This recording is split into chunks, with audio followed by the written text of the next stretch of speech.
ఏహే హోటళ్ళలో పోయి తినే కంటే ఇంట్లోనే ఉడుకుడుకు అన్నంలో ఇంత ఎల్లిపాయ కారం వేసుకొని నూనె బొట్టు పోసుకొని తిన్నదే కమ్మగా ఉండే తట్టున్నది.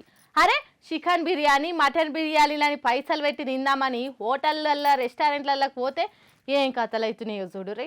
మేము ఎంత చెప్పినా మీరు మళ్ళా హోటళ్ళల్లో గుమగుమ దోలాడుకుంటూనే పోతుర్రు. చూడుర్రి గట్ల పోయినందుకే ఏమైందో. మొన్న నడుమ ఉద్యమం లెక్కనే ఫుడ్ సేఫ్టీ వాళ్ళు హోటళ్లు రెస్టారెంట్లలో చెక్కింగ్ కు పోయి హోటళ్ల తినుబండారాల బండారం బయట పెట్టింది అందరు చూసే ఉంటారు. సిటీలలో పేరు పోయిన ఫేమస్ అయిన పెద్ద హోటళ్లలో కూడా ఫ్రిడ్జ్ ల దాచి కుళ్ళిన మాంసాన్ని ఉడుకు నూనెల గోలిచ్చిస్తున్నది. పాసిపోయి బూజు పట్టిన మాంసానికి కెమికల్స్ అద్ది గోలిచ్చి కస్టమర్లకు వడ్డిస్తున్నది. అంతా బయట పడ్డది. అయినా కూడా కొన్ని హోటళ్లలో తీరు మార్తలేదు.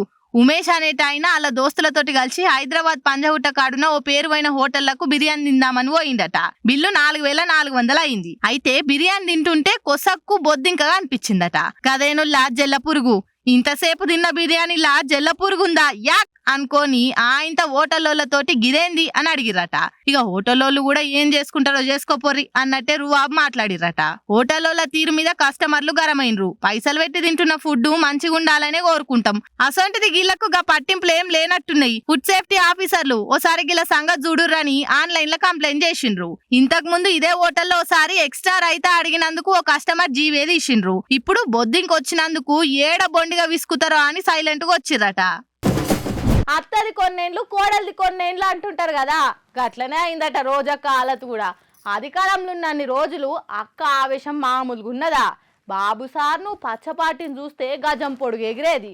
చెప్పరాని తీర్ల బూతులు తిట్టేది. చేసుకున్నోళ్ళకి చేసుకున్నంత అన్నట్టు అక్క మంచితనం చూడలేక సొంత పాటోలే అక్క సీటుకి ఎసరు తెచ్చిండ్రు. అటు పబ్లిక్లో కూడా పతార పలసబడగొట్టుకున్నది. ఇప్పుడిగా తెలుగులో కానేటోళ్ళు లేరని తమిళం దిక్కు చూస్తుందట. పాపం రోజక్క ఎట్లెట్లా బతికినోలం ఎంకన్నో ఇట్లెట్లా అయితే మీరో ఎంకన్నా అని పాటలు పాడుకుంటుందట. ఓట్లలో ఓడిపోయిన కాడ నుంచి ఇప్పటి వరకు బయట ముఖం చూపించింది లేదు. అత్తగారు ఊరైన తమిళనాడు పొంటే తిరుగుతున్నది. అక్కడి గుళ్ళకు పోయి దర్శనాలు చేసుకుంటుంది. ఇక పవర్ పోయినాక రికాముండి ఏం చేయాలి? ఏదన్నా టీవీ షోలు చేస్తా అని తెలుగులో ట్రై చేస్తే వద్దు తల్లి నీకో దండం అన్నట్టే చేస్తురట. ఎవ్వరు కూడా మీ నోటి శల్వ తట్టుకునే ధైర్యం మా కంపెనీకి మా ప్రొడక్షన్ హౌస్ కు లేదమ్మా అందండం పెడుతురట.